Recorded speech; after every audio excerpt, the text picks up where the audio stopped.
রোকোজুরি একাই শেষ দিয়ে দিলেন এই 237-এর টার্গেট। হ্যাঁ বস, ফাইনালি আমাদের রোহিত শর্মা এবং বিরাট কোহলির ফর্ম ঘুরে এসেছে, যেটা তোমরা খেলায় অলরেডি দেখেছো, তো আমার আর বলার দরকার নেই। কিন্তু এখানে স্পেশাল কথা হলো যে রোহিত শর্মা এবং বিরাট কোহলি ম্যাচ শেষ করার পর আদম গিলক্রিস্ট এবং রবি শাস্ত্রীর লগে তাদের কিছু রিটায়ারমেন্ট হিন্টস এবং অস্ট্রেলিয়ার মাটিতে খেলা নিয়ে কথা বলতে দেখা যায়, যেখানে তো ওরা প্রথমতই অস্ট্রেলিয়াকে থ্যাংক ইউ জানান এই সুন্দর সাপোর্ট ও ভালোবাসা দেওয়ার জন্য।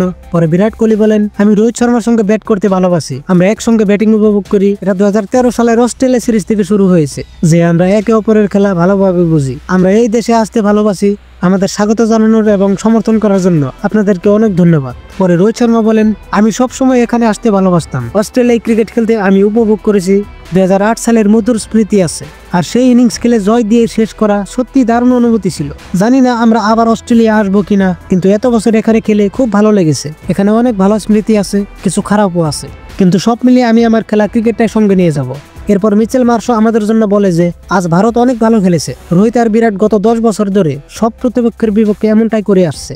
আসলে আজকের খেলার লাস্ট মুহূর্তটা আমরা জয় লাভ করার পর বিরাট কোহলি ওদের ক্যাপ্টেন মিচেল মার্শ ও বোলার হ্যাজেলউডের সঙ্গে কোলাকুলি করতে দেখা যায় এবং থ্যাংক ইউ জানায় যে আসলে নেক্সট আরো কোনোদিন এই অস্ট্রেলিয়ার মাটিতে বিরাট কোহলি এবং রোহিত শর্মার খেলার জন্য আসা হবে না। তিনারা ফাইনাল বিদায় জানিয়ে দিলেন।